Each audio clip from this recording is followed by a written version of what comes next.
Okay, so I'm going to be doing a video on Forza Horizon 5, the FSR update. I'm going to be using the Steam Deck today. I'm going to run the game at 800p on the high preset this time. Alright, let's jump into settings.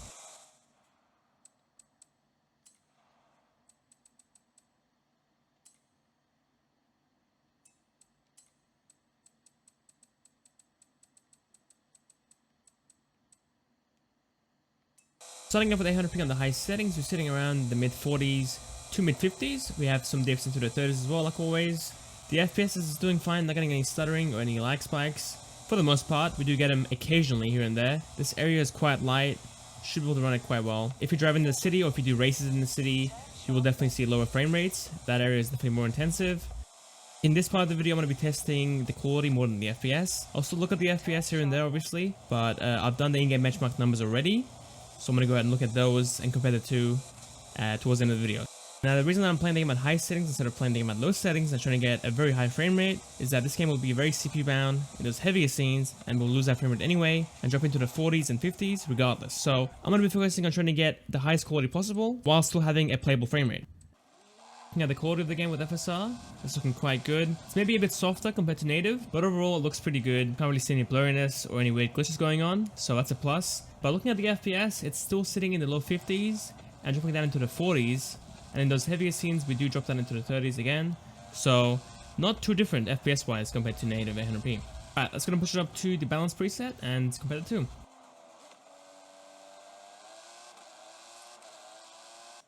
With balanced FSR, the game is looking quite nice. Slightly worse than what we had at quality FSR, but that's obviously expected. Now, some things that I've noticed with balanced FSR is that the wheels look a bit more pixelated, and some objects in the distance also look very blurry as well. Looking at the FPS though, it's running about the same as what we had at FSR quality and at native 800p. So sitting in the mid to low 40s and jumping up into the low 50s. The Steam Deck's GPU is behaving the same as native 800p and FSR quality.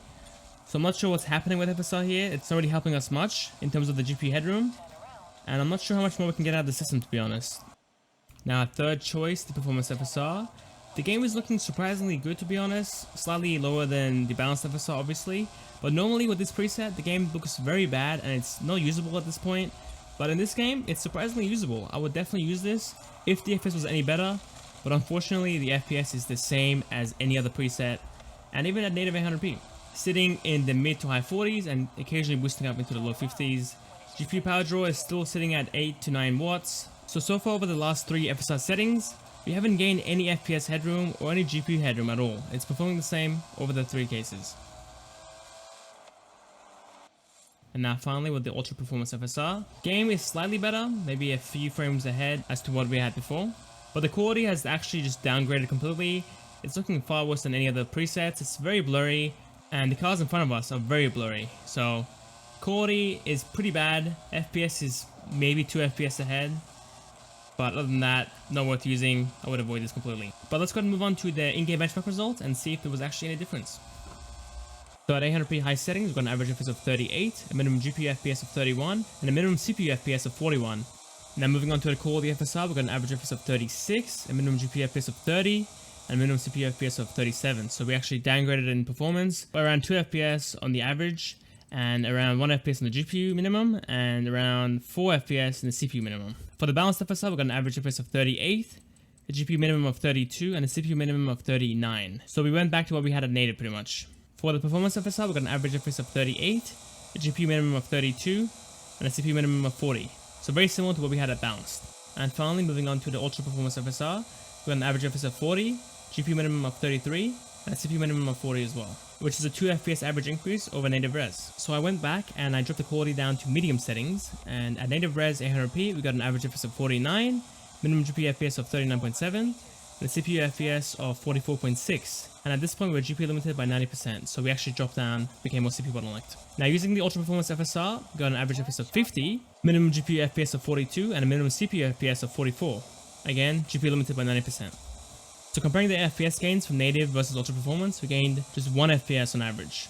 Alright, going further, I dropped the quality down even more to low settings. We got an average FPS of 58, minimum GPU FPS of 48, and a minimum CPU FPS of 53.